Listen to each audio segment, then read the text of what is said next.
What's up, everyone? Welcome back to the Freelance Friday podcast. We are here today at Social Media Marketing World 2024. I'm going to be speaking tomorrow, but we're going to see if we can snag some friends, some partners, some attendees, and see how the conference is going for them so far this year.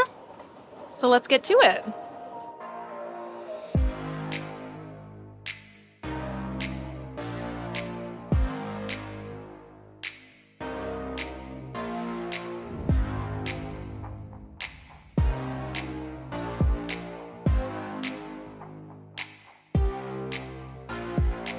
Tell us, who are you and what do you do? Oh my gosh, the question of the day after the 50th time.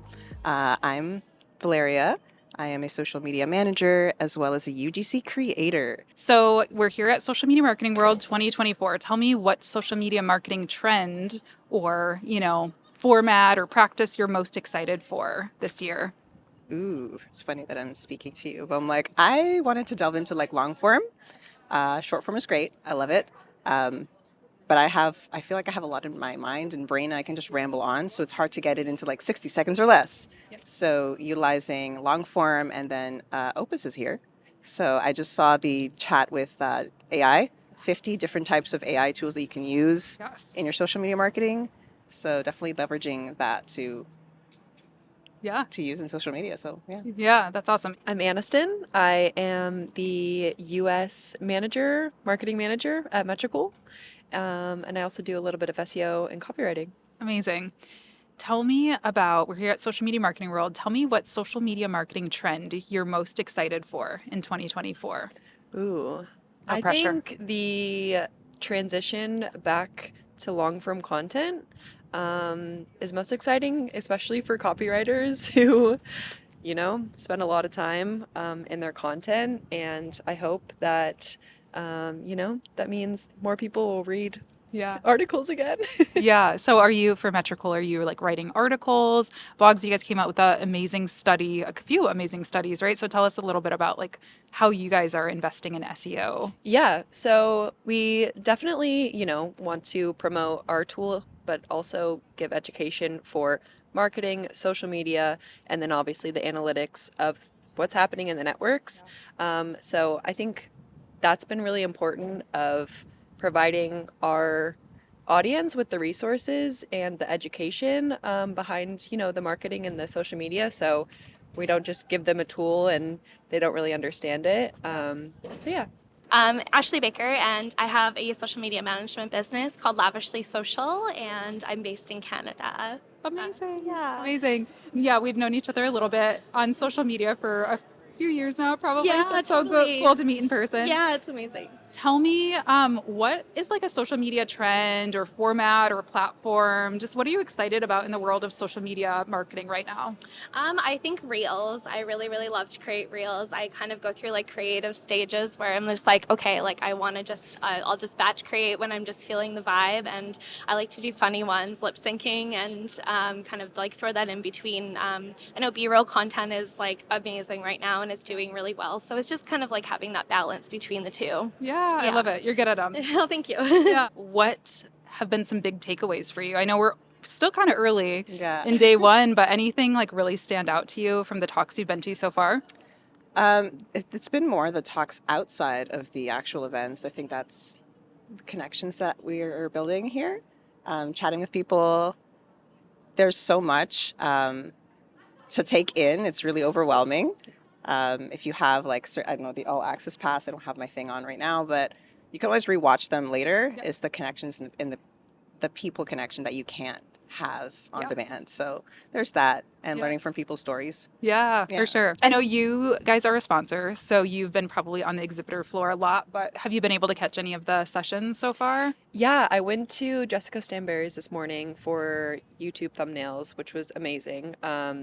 We also do, a lot of YouTube content for our channel, and it was really, really nice to hear her tips, and she's hilarious. So yeah, I'm excited to go to more and yours tomorrow as well. Amazing. Have you had any big like aha moments from social media marketing world or any big takeaways? Yeah, I feel like we've been kind of just going to the like speakers where it's just like more our niche and just kind of like seeing other creators' perspectives as to like where they come from, right? Because they've been doing it for so long and they have huge followings and all this. So it's just like, okay, like I can do that too. And it's just them kind of breaking it down and they're like just normal people like us. And so they're just, everything's always changing. So we're all kind of learning together. But yeah, just Amazing. knowing that that's at the back of my head. Yeah. Yeah, it's so helpful to be around people that get you, you know? Totally. Yeah, exactly.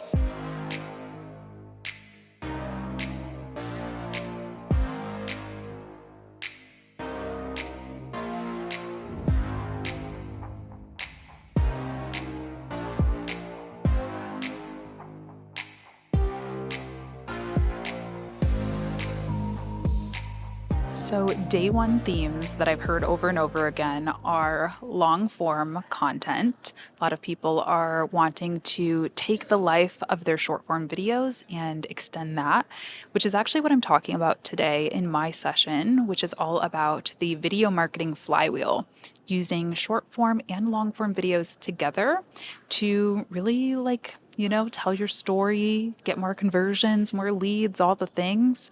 So I'm really looking forward to that talk. And another theme that I heard a lot of yesterday was AI, which we're going to touch on that a little bit in my session as well. In the session, I talk about some different tools that you can use to make sort of the repurposing process easier. A couple of my favorites are Cast Magic, which is great for podcasts. That's kind of how I started using it. But I also share in my presentation how you can take your short form videos like a TikTok and help expand the life of it by getting LinkedIn posts, newsletters, copy, a transcript that you could turn into a blog, a bunch of different things like that. I also talk about Munch, which I've talked about here on the podcast before, which enables you to do the opposite. So take a long form video and make it short form. So that's my talk today. Those are some of the trends from day one. I'll come back for an update after the session and let you know what else I've learned. Thank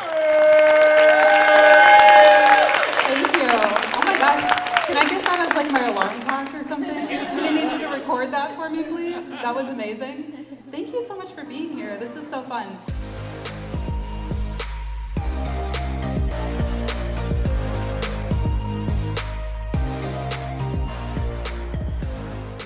Well, I have a few questions. Latasha, do you mind, may I ask you a few questions? Go for it. All right. And you've talked about a lot of things already, but I'm curious, what are some of the common problems that you're thinking, Ramon? Everybody who comes through and talks with you has these 1, 2, or 3 things that they're all doing, they could all do better. What do you find? Well, I think focus. Again, I think this is where I say focus on 2 key platforms. You can repurpose to the rest of them. Yep. I'm building my TikTok just by repurposing shorts and podcast clips. Okay. You don't need to do all the things, especially if you're a very small team.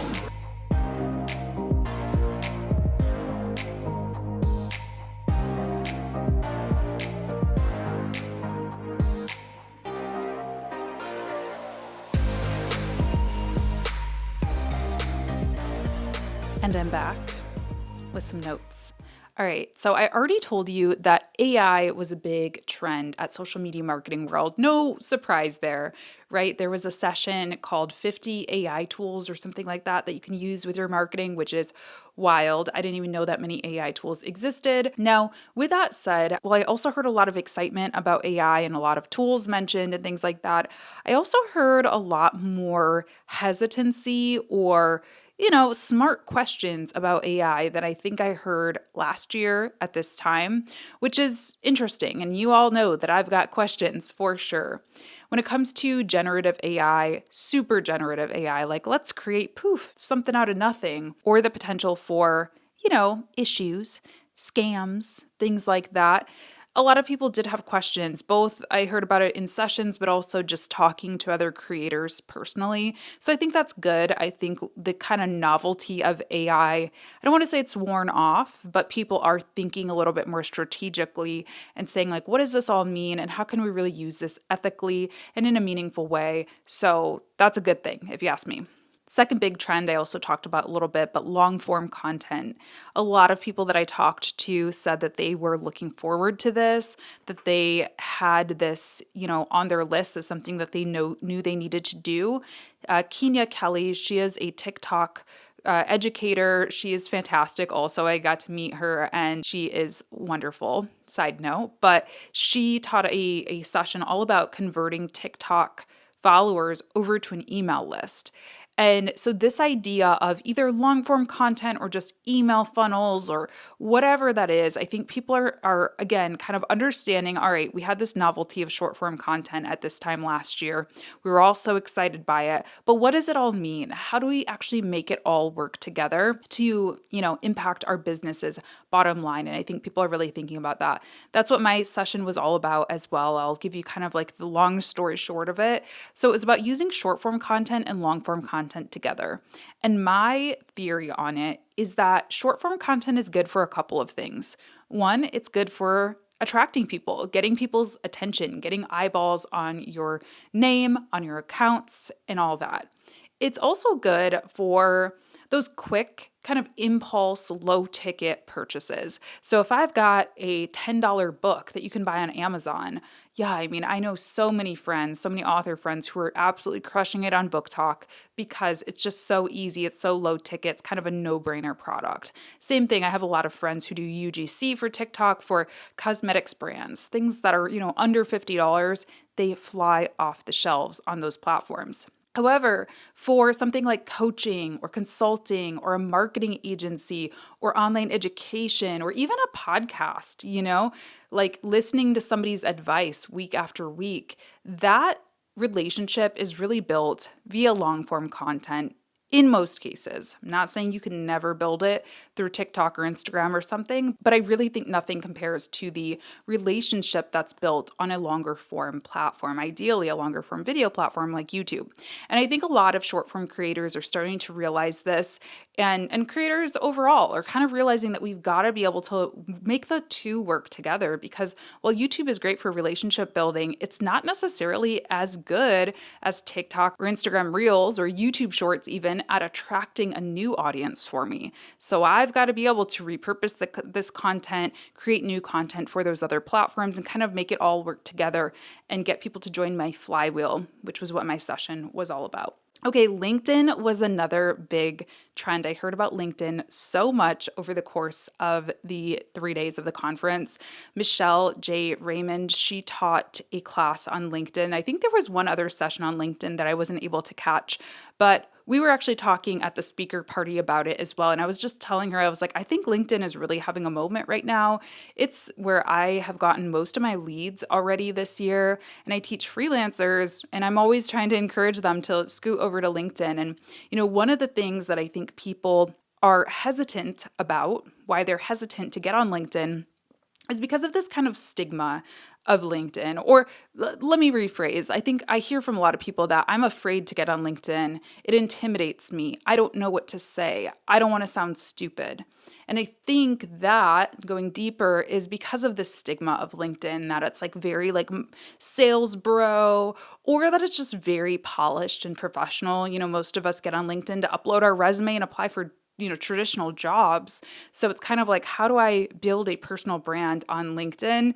It can be challenging, but I actually don't really think it is. And Michelle's session talked about this, the features that you should be using and how to find your voice and all of that. But that's my answer, is be yourself. Be yourself. You do not need to pretend to be somebody that you're not. I actually really want to do a LinkedIn workshop for freelancers specifically. I've been wanting to teach this just because I'm really passionate about it. And I just see so much opportunity on LinkedIn right now. And I see a lot of people focusing on platforms where there isn't a lot of opportunity, or where it's really hard to get your content seen. Okay, the next trend I saw a lot of, not really a trend, but just topic that was being talked about a lot, which I'm really happy about, is analytics and data. There was a GA4, Google Analytics 4 presentation. There was a Meta Ads data session. I think there was one for LinkedIn ads as well. I don't think I caught that one.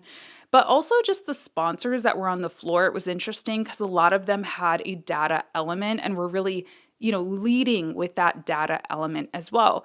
my favorite and longtime sponsor of the Freelance Friday podcast, Metricool, was there. They have amazing data and analytics in their tool, but there were other tools that were on the floor too that really focused on analytics and spreadsheets and reports. And I love to see that because, social media is great at looking pretty, looking nice, all that stuff, but it really means nothing if you don't have the data to support your decisions. And I'm a creative through and through, but data really is how I make my decisions at the end of the day. So I'm happy to see that this is being encouraged and that people were attending and were excited about it because, this is how we prove ourselves. This is how we prove ROI of our services. When your client asks you, hey, why am I paying you $3,000, $4,000 a month to run my social? Well, if you can go into GA4 and show them, well, it looks like 90% of your leads are coming from Instagram, which I manage, and your product is $1,000. So, you know what I mean? Like, you're able to really tell that story, and you're also able to make decisions. It is a noisy and confusing world out there. Long form, short form, Instagram, TikTok, YouTube.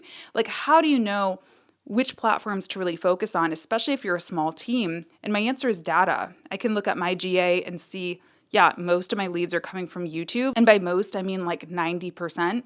So if I need to choose between TikTok and YouTube of how I'm going to spend my time, you already know the answer to that one.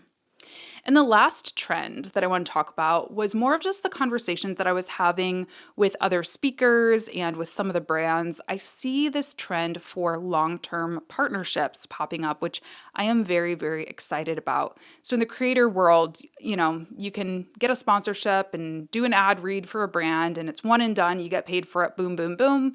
And those are great, but I have never really been that into it for a couple of reasons. I've never been into one-off partnerships, one, because it takes a lot of work for me to learn a tool or a product and really be able to speak to it authentically and fall in love with it because I only talk about things I actually love. It also sometimes just isn't that effective. And I don't want to do something and feel weird and guilty if I know something didn't perform super well for a brand because I only talked about it once ever, and then it was like they were expecting to get 1,000 sales from it.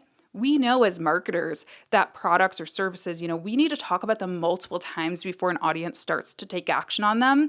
Sometimes as many as like 8 times before people, take action. So a long-term partnership, in my opinion, just makes more sense for everybody involved. So yeah, I was excited to hear both brands and creators talking about that and understanding the value of those long-term partners. And huge shout out to my long-term podcast sponsor, Metricool, who I mentioned was there. They're amazing. It's always such a great opportunity to see them in person. So those are the trends that I saw at Social Media Marketing World 2024. Let me know what you think is coming up in the world of social. Let me know what you're excited about in the world of social for the year.